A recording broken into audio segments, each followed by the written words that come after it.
and this past Saturday, Louis Farrakhan did a kind of a reunion of the Million Man March. I don't think we got 1 million people this time. But he was saying last Saturday in Washington that he thinks that the federal government, there was a conspiracy to actually blow up those levees so that they would flood the poor black districts in New Orleans. I have to tell you, I'm not a conspiracy theorist. I don't believe it. But when you see some of the things that have gone on in this country... Exactly. It's not far-fetched. And also, I like to say, it's not necessarily blow it up, but the residents of that ward, they believe that there was a Hurricane Betsy in '65. They felt the same thing happen, where a choice had to be made. One neighborhood, we got to save one neighborhood and flood another neighborhood. Look, if we're in L.A. No, that's been done before. If we're in L.A. and there's an emergency situation, we call from Beverly Hills, we call from Compton. Which one are the cops coming to first? Right.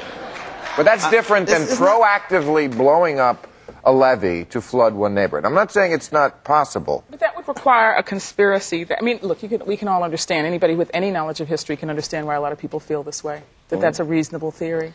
But it would also require a conspiracy at 3 levels of government, that would the local, the state, and the federal. It would require no white presidents have been assassinated. So why is that so far-fetched? Because it would require no white person in the government to have a moral compass. It would require no black person to have a spine. And I think that that's a very hard case to make. Let me ask you a question.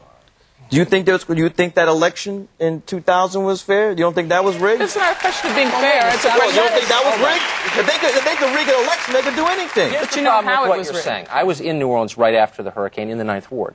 And while I didn't hear anybody say the levee was blown up by the federal government, I did interview a bunch of people who were stuck there who said they believed this was part of a conspiracy to rid New Orleans of black people. They honestly believed that. I didn't argue with them. Right. I just listened to what they said, and I felt bad for them. So as you sit here, who is someone who is rich and has options, and are watched by people who are poor and have no options, it seems to me it's your responsibility, your obligation to tell them the truth. And you know the truth, which is the federal government did not blow up those levees. So don't feed the paranoia and the craziness. How is that feeding the paranoia? Because you're saying it's entirely possible. When you know perfectly well it's not entirely possible. How is it not possible? The federal government blew up the levees. A, there's zero evidence. B, it's difficult to blow up a levee. C, there were news cameras all around. Nobody saw it. I mean, let's be real here. Because nobody saw it. Because nobody saw it means it couldn't have happened? It's okay. I could say. Let me ask a question. Okay. With the history of this country, you ever heard of the Tuskegee experiment? Look, I'm not going to sit here for your history lesson. I want to know what.